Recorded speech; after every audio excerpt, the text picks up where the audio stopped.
done. No more clinicals.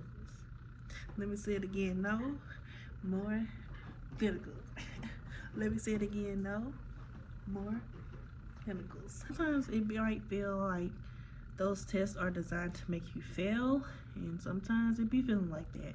Real, this was really this what really the test about. Like, come on, be for real.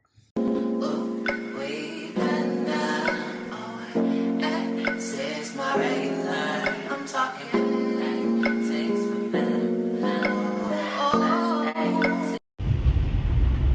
Hey y'all, and welcome back to my channel.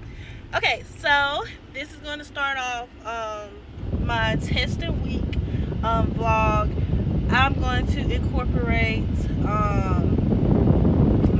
what it was like for me for my test, and then like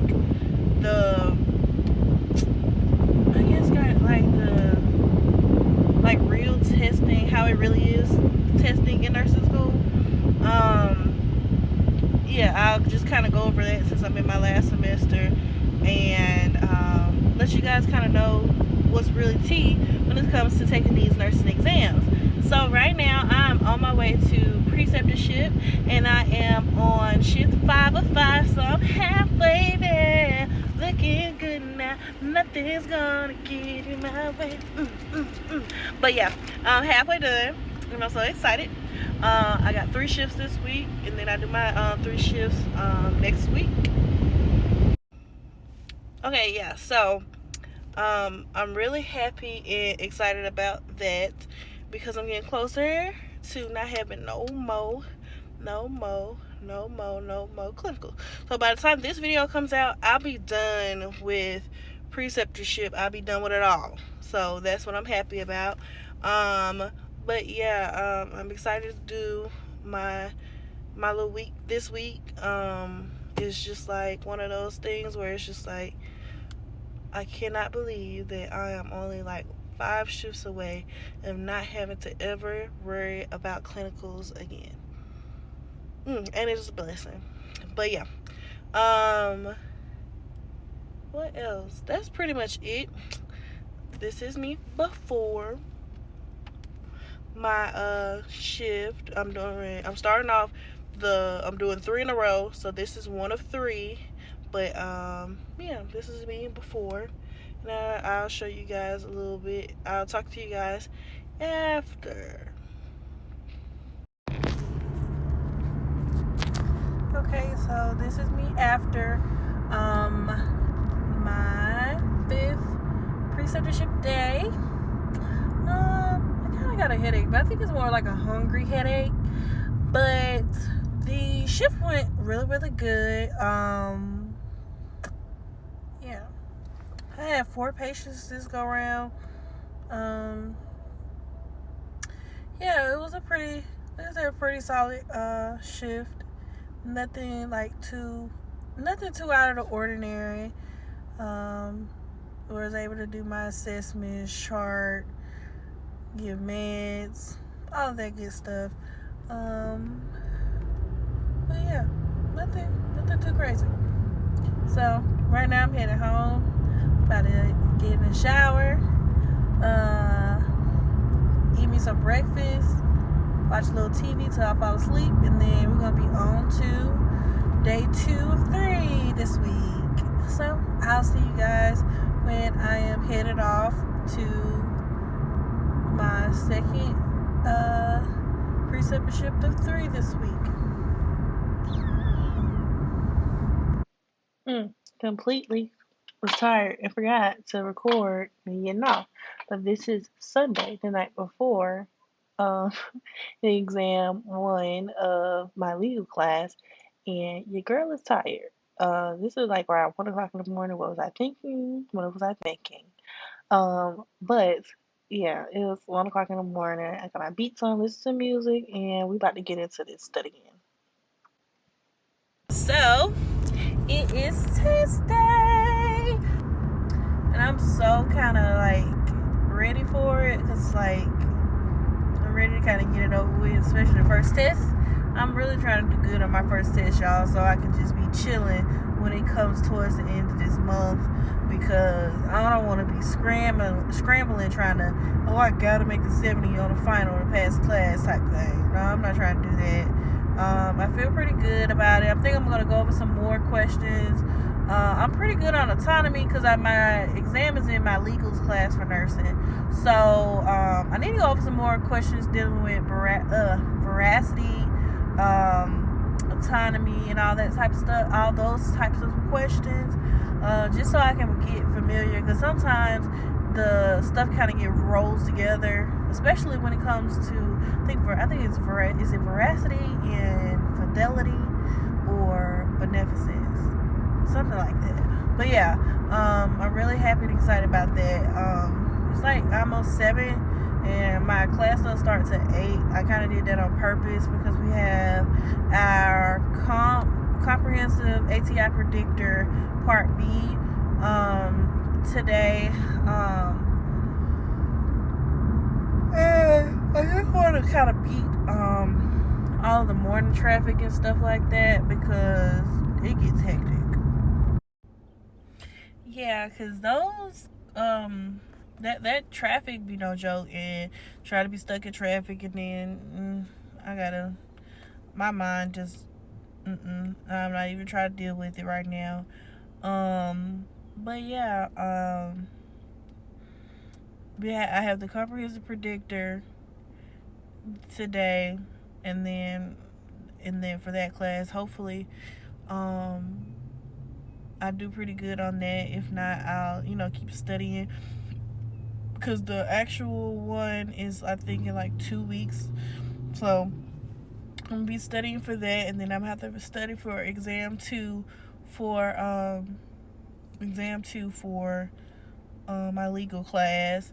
But all in all, I feel pretty okay and prepared and ready for the exam. I have studied. Like I said, I might hit over those little things a little bit more, but for the most part, I feel prepared for it. But yeah, just enjoy coming along with me with test day, and I'll just kind of take you guys through my day of doing test day because I have my first class, and then I break, and then after that, yeah. So let's get into it. Okay, so this is me at the library after my first class, studying. Well, playing with the camera, but I am at the library studying. I got my iPad and just taking some practice questions on ATI and going through my Quizlets that I have, and yeah, just kind of vibing out. Hey y'all, it's the next day after the exam, and I just want to kind of talk about it a little bit. It was like, child, the first exam, I just can't get over. I guess I can't just get over this little hump of how the first exam is gonna be. It's always not hard, but it's always like, dang, for real, this was really the test about. Like, come on, be for real. But yeah, the first exam was okay. I'm still waiting for her to put in the grades. Hopefully she'll put them in by Friday so I can be able to let you guys know. But shoot, I did all the studying that I could do, all the ATI questions that I could do. I probably should have did a little bit more leadership because, like I was saying, that those veracity, beneficence, and those types of questions, they be really getting me. So I'm gonna just be sure to go ahead and look over that more. So if that pops up again on the next exam, then I'll be good and okay. Because I'm trying to score real high. I'm trying to score BA on the next exam. I think with this one, I might end up having like a 70, maybe like a 70, or maybe like a 72, 73, maybe 75 at the latest, the highest, but it was okay. Um, uh, yeah, but the next exam, y'all already know I got that in the bag. No ifs, ands, and buts about it. Right now I'm going. I was so exhausted. Um, I was just tired, but so right now I'm going to preceptorship. Today, this is my 8 of 10 that I am doing. So, yeah, after this, then I have 2 more shifts to do and I'll be done. So, yeah, but um, yeah, that's pretty much it so far. Towards the once I get my grades, I'll kind of go over some more test taking strategies that I would recommend for anybody who's using ATI to take their exams and everything like that. But for now, head to preceptorship. Okay, so I did end up getting my grade, and I'm going to put it up on the screen. Well, I think it's like 76 something, but I'm gonna put it up on the screen. Um, um, like I was saying in in a previous clip, ATI is kind of like something I really don't like. ATI, I really don't care for it. I don't like how it's set up. It leaves a lot of room for it could be this, it could be that. So, with that being said, I will give you guys like the truth about taking nursing exams and how you can overcome taking these nursing exams. So, like I said, taking exams has been like a ongoing growing and learning experience for me, because how I might have studied or taken a test for fundamentals is not how I would necessarily study now. Um, like, for example, let's take it back to the beginning. For fundamentals, and like when you're in your first semester of nursing school, it's really all about you getting familiar with NCLEX style questions. That is the really biggest part of your first semester. That's why, foundations and everything is a important part of nursing school, because that literally lays the groundwork for the future, the foundation. Like a house, you have a foundation. You have a strong foundation, your house is going to be good. If you don't have a strong foundation, your house going to crack, and you don't want to have a cracked foundation. So the beginner of school is all about familiarizing yourself with NCLEX style questions, and I'll just use it from this type of standpoint.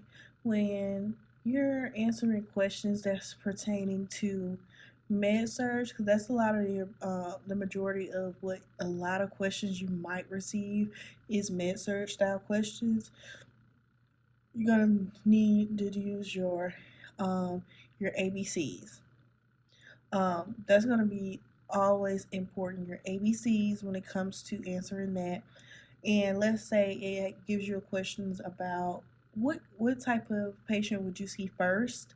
You're always, and it's a med search question, well, just any question, like what type of patient would you see first? You're always going to see the most critical patient first. Let me say this again. When they're asking you like a prioritizing question, when they're asking out of 4 patients, out of 2 patients, what patient would you see first?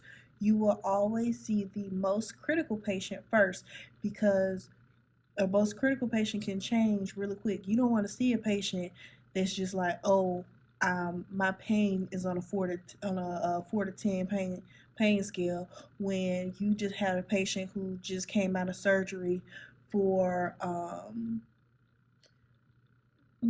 just a patient that's just fresh out of surgery. You always want to, within that, when a patient is coming from surgery and then you're coming on and they just came back, that first hour of that patient coming back is so critical, because that's when, within that first hour, you're going to see or notice if there's any complications that may have occurred with that surgery. Like that vital sign, the first 15-minute vital signs are important. That first hour will let you know whether or not there's been a complication, but also, everything after that. You want to continue to monitor that patient, because they're fresh out of surgery. They can develop a bleed or anything like that, end up having respiratory issues. You want to monitor those types of patients first, and then prioritize your assignment when it comes to um, dealing with patients like that. Um, Med surge has been like the class. I love the med surge. That med surge probably has been my most favorite class because it's been the most straightforward on what's going to kill the patient and like what's going to kill the patient. What is more critical? What do you do first? I'm pretty good when it comes to those types of questions about what you're going to do first with med surge. So that's the basis of just like med surge questions. Um, when we can kind of switch it over to psych for like psych type questions is always going to your main priority when it comes to a patient who's having any type of mental illness at all is going to be the safety of the patient and others. Like for example, if you have a patient, let's say you have ATI gives you a question about what type of patient do you see first? Do you see a patient who's at who's a little bit agitated, but is calm, but was agitated at some point? Would you see a patient who has command hallucinations? Would you see a patient who's having trouble sleeping? Which patient would you see first? You're going to see the patient with command hallucination because a command hallucination can lead to my something in my mind is saying I need to kill somebody, or I need to go punch my something in my head is telling me I need to go punch Susie because Susie in the face right now. That's the type of thing that comes with command hallucination. The brain, something in the mind is telling them to do something, and that something could be it can turn very quick. Command hallucination is always a top priority when it comes to psych. Um, OB, not my favorite class, but OB, biggest part about OB is when you're in active labor, fetal heart monitoring, the different stations that is in, um, the because not only in OB are you caring for the baby, but you're caring for the mom too. So you actually have two patients that you have to make sure you worry about. And then after the delivery, you want to be able to monitor mom. That's where the massage and the fundus comes into place. Like if you're feeling and palpating the woman's stomach and their bladder is not where it normally should be, the first thing you need to do first is ask, hey, do you need to go use the restroom? Because if the bladder is not where it's supposed to be, that means they're either um, holding their urine, they have to pee, or something is going on that don't need to be going on. So your first priority when that is going on is to have the patient go use the restroom. Um, you always want to massage the fundus. That's going to be the biggest thing. Massage the fundus in OB. Um, okay, community. Y'all, I'm really not the person y'all need to ask about community. I barely got through community health. It's like a really public and broad. I feel like community health is kind of like a overview of all of the nursing parts. Is just you know what STIs do you report to the public health, or what do you do for is like your primary, secondary, tertiary care type situations, different services that can be offered to different patients, those types of things is what you would look for in like community health type of questions. Oh, I need to circle back to psych. So when it comes to psych, your restraints is the last option, guys. When you're doing anything with the patient, like I said, safety is always a priority.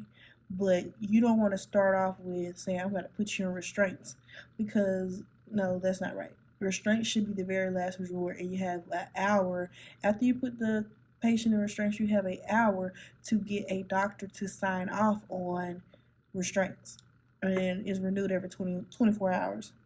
Um, Another thing that with test taking in nursing school is you need to know about your delegations.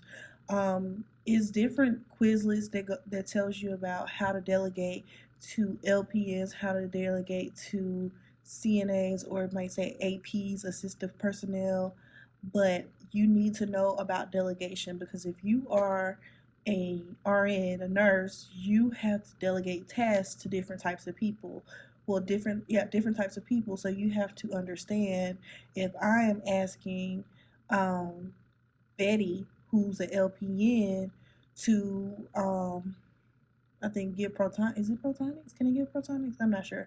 But if I'm telling them to give like a push IV med that is not approved for LPN to do, I can't do that. So I have to know what LPNs can and cannot do. For example, an LPN cannot, when it comes to new admissions, LPNs cannot do the initial assessment when it comes to a patient. They cannot do the initial assessment. The nurse, the RN, has to do initial assessment when it comes to a new admit. Um, the RN has to do the initial teaching, um, in the initial teaching, the initial evaluation of the patient. Now, after that, you can do some reinforcing, but the primary, like the first, has to be the RN. Like tasks the CNA can do, I's and O's, monitor the I's and O's, help with blood sugars, vital signs. Some nurses, depending on the nurse, some nurses get their own vital signs. Some let their techs or the CNAs do it. It's just depending on the nurse, but that's something that's within the CNA's scope of practice. Um, LPNs, they can do Foley's. They can start IVs. You just want to be able to understand and know all aspects when it comes to delegation, because ATI is going to ask you who would you delegate this to and who would you not delegate this to. That's going to be a big thing with ATI. They're always whichever whether you're doing OBPs, whatever, they're going to ask you about a delegation question, because delegation is really, really important in nursing, because you can't all do everyone can't do everything by themselves. Everybody has something within their scope of practice that they have to do, and you have to be aware of that. um, if you're if you're struggling with the understanding of the NCLEX style question, just remember two answers are going to be similar, but it's going to be like one word that sets the two answers apart. It can be something like accept, not, best, or whatever the case may be. It's going to be something that separates the two questions. Like, you be down to them two of the questions are going to be the exact, it's going to look like it's the exact same, but something about the other one is setting it different. So you have to go through the question and understand what it's asking you. And with ATI, it's always like that one word. So um just reread. Sometimes with me, I read the answer choices first, then I read the question. That's just how I operate. And when I'm doing my test taking, that's how I kind of do. I read the question. I read the answer choices first, then I read the question. Um, ATI is getting to the point now where it's just like lab values. They're giving it to you now, so you kind of got a plus there. Select all applies, y'all. I just kind of, I don't know. I don't know. Sometimes I get them, sometimes I don't. I have no advice for select all applies, but choose what you think is right. Don't just get to clicking all of them. Just choose the ones you know for sure. For sure. Because I think ATI gives you partial credit. So just choose the ones that you at least know for sure when it comes to the select all applies. And the biggest thing with the test taking is to have confidence in your testing. I know some people be like, I thought I had this test in the bag. Then you get to the end, it's like womp womp womp. But you, if you like, oh my gosh, I'm failing and blah blah blah, you're psyching yourself out, is going to make the test taking experience more stressful than it needs to be. So just make sure you have that confidence when you're taking these exams and tests. And when it comes to resources, yes, I read book. Yes, I read some of the stuff in ATI book, but me personally, I thrive off I thrive off questions. I thrive off practice questions. Me sitting up here reading the ATI book cover to cover is not helping me. I need to see and understand what type of questions I am what I need to understand the types of questions that I'm getting when it comes to med surg or OB or Peds. I need to understand the formulation of the question. So even if it's asked in 14 different ways, the basis of the question is always going to remain the same. That's why I'm making sure you know the rationales behind the answers, or just knowing, okay, like when it comes to respiratory, ATI is going to break it down like this. So it may ask you one question 14 different ways, but the answer is always going to stay the same. So you have to understand the formulation of the questions and how ATI is asking it to you, so you can be able to choose the best answer choice that fits that. And me personally, I use Quizlet. Like Quizlet, I use Quizlet and I use the ATI dynamic quizzes. Now, sometimes them ATI dynamic quizzes don't be on point as much. It just depends sometimes. The ATR dynamic quizzing is good for like the next gen types questions and select all applies, and sometimes the basic questions. But I do see that Quizlet does help as well when it comes to ATI questions. So let's say you have a chapter 27. Look up chapter 27 questions, practice questions, on Quizlet, and look at the practice questions, test yourself, because you have to understand the types of questions that it's asking you, so you can be able to correctly answer them and you can properly take notes. Because when people basically are taking notes on stuff that they don't even know, okay, let's say, for example, why am I taking notes on stuff that I do know and what I don't know? Why am I taking or spending hours writing down stuff that I know, when I can jot down a few things and then take practice questions on the things that I don't know? So you want to be able to use your time wisely when it comes to studying. Me personally, like I said, I thrive off practice questions, because when you take the NCLEX, your NCLEX is online, so you want to kind of get yourself in the mind frame of, I need to be taking online quizzes. I need to be making sure that I am in the most comfortable space. So when it's time for me to take the NCLEX, it does not feel too familiar when I'm taking the NCLEX. Like you wanna put yourself in like a good scenario, a good situation. So Quizlet, best friend, been together since fundamentals. Um, Quizlet is my favorite one to use. Um, Sometimes you don't have to write notes when somebody has already written notes for you. Like, yes, I've made study guides before. I always make, scratch that. I always make study guides. For every quarter that I've been in, I have a study guide. I still have all my study guides because I don't play. I can look back at my stuff and be like, okay, this is what I struggle with. Okay, let's see a progression. Like, for example, I used to struggle so bad, so bad with doshes and cal. Like the simplest doshes and cal questions used to knock me down. Like I used to be terrible at it. This test that I took, I got every last one of my doshes and cal questions right. And I know some people are like, oh, doshes cal is easy, baby. Math never came easy to me. Math was always something that was hard to me, and I always had to study a little bit more for math than everyone else. But other stuff came easy to me. Like when it comes to setting up my study guides and stuff, I set it up in a way that is like, I put things on there that I know that I don't know. I'm not about to waste 10 pages of stuff that I know I know.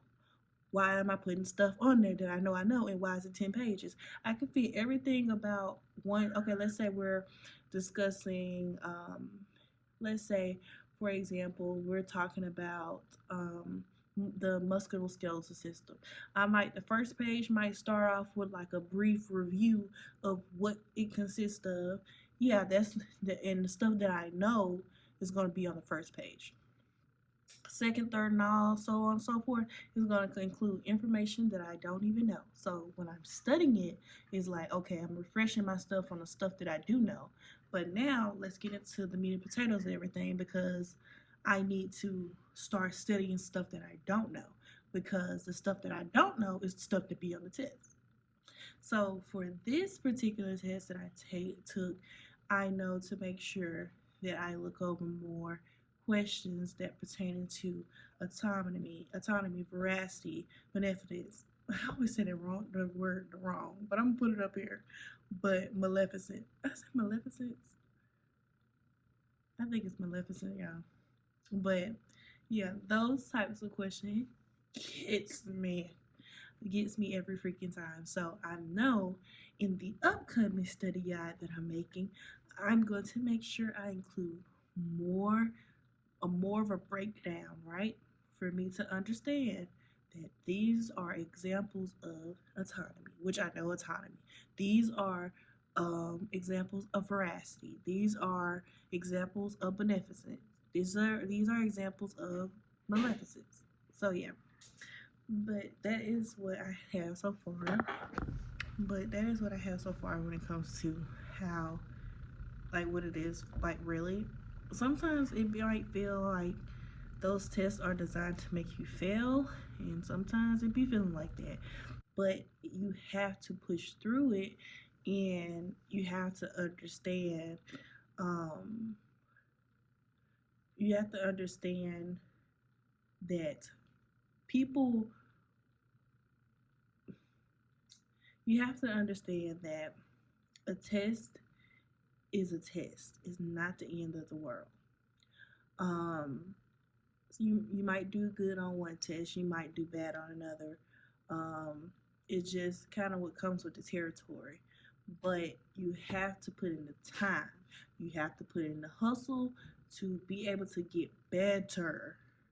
Because if not, it's just like, what is it for? You gotta put it in. If you want good results, you gotta do it. Like, some people might not have to study. Kudos to them. I gotta study. I've been studying my whole time in nursing school. So it just kind of depends on the person. Um, what else? Um, like I said, it might feel like it's designed for you to fail. That's kind of like ATI. I just feel like ATI is so hard. I don't like ATI. ATI is very difficult to just be like, oh, okay, because it's just some things feel so subjective sometimes, and like kind of really left to your own interpretation. Like, it could really be this because this is how I'm thinking, but no, you have to choose it based on what ATI thinks, not what I think, what ATI thinks. So that's why I said I thrive from practice questions, because it might not be the exact question, but it might be something of a similar nature to where I know when it comes to this types of questions, I should be expecting an answer within this range. So that's how I do it. But yeah, that's pretty much it that I have so far that I can think of about what it's really like taking nursing exams in nursing school. Like I said, it's just sometimes you might be thinking you're doing good, and you get to the end, and it's just like, this is not what I thought I was doing. But as long as you are studying and you're putting in the time and the energy and the work and stuff, I promise you everything will work out, because what's for you is for you. So that's the best advice that I can give when it comes to that. Because, like I said, sometimes I just be like, at the end of the day, they gonna end. So, but yeah, but on the next part, what else that I have for y'all? Okay, so your girl, you might as well say I'm done. I'm done with preceptorship, y'all. Can I get an amen? Can I get it?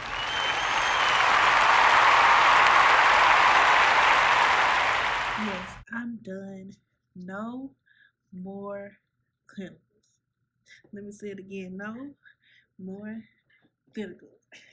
Let me say it again. No more clinicals.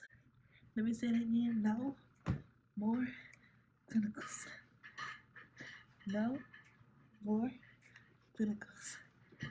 I'm so happy, y'all, because I've literally done over 500 hours of clinical. It might be up almost close to about 1,000, but I've done over 500 hours of free clinical hours that I've done, and I am finally done.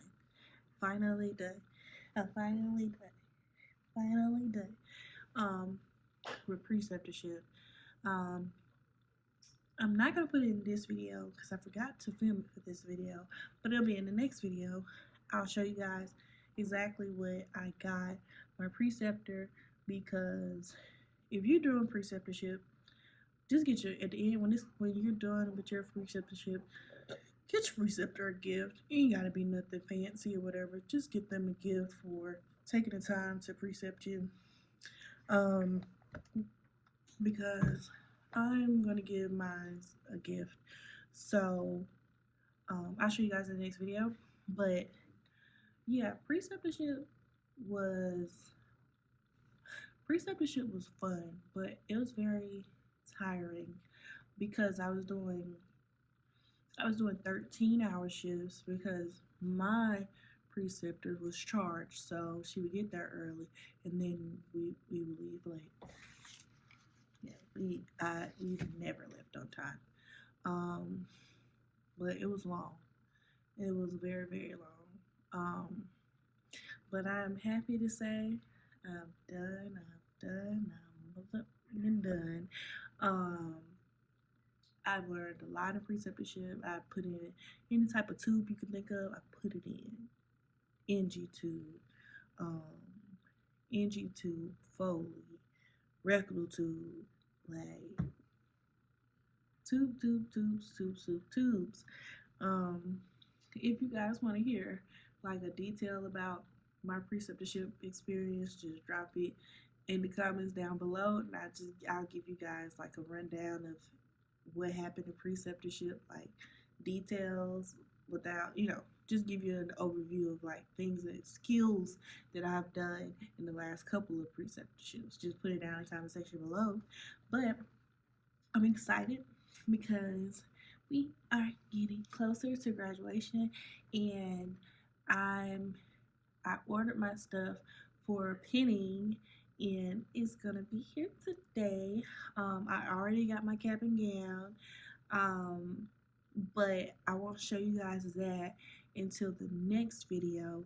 Because I think I haven't even tried it on yet, y'all. It'll be all in the next video. My cap and gown, my cap and gown stuff, my pinning stuff, all of the goods about getting closer and closer to graduating. Graduation, because pinning's first, then graduation. So I'm happy and excited for that. Let's see what else.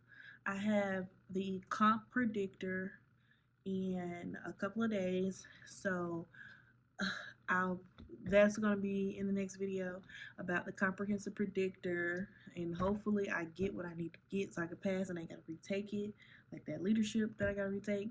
But I have the predictor coming up, so that's what I'm going to be doing, like studying for the predictor, and y'all will see that. And just, dotting my I's, crossing my T's. I have one more exam this month, which will be in the next video, and then everything after that is literally like finals time, because we have to do two predictors, two comp predictors, because we did an A and B, and then we got a one comp one, and then we do the A and B, right, and then we do the comp, and then we do another comp, so 2 comps.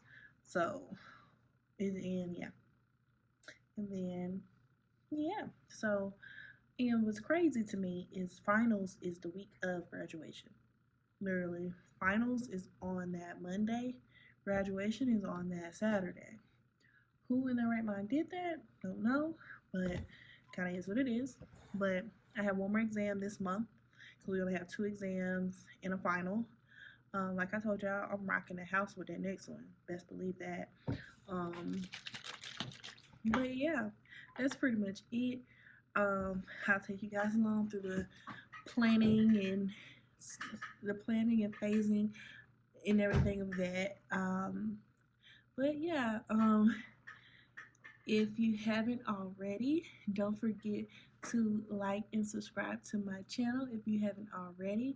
And if you're a new subscriber, thank you guys so much for watching my video. And if you guys are OG day one current subscriber, thank you, thank you, thank you, thank you, thank you for supporting me. We're almost to the finish line. So yeah, so without further ado, thank you, thank you, thank you, and I'll see you guys in the next video.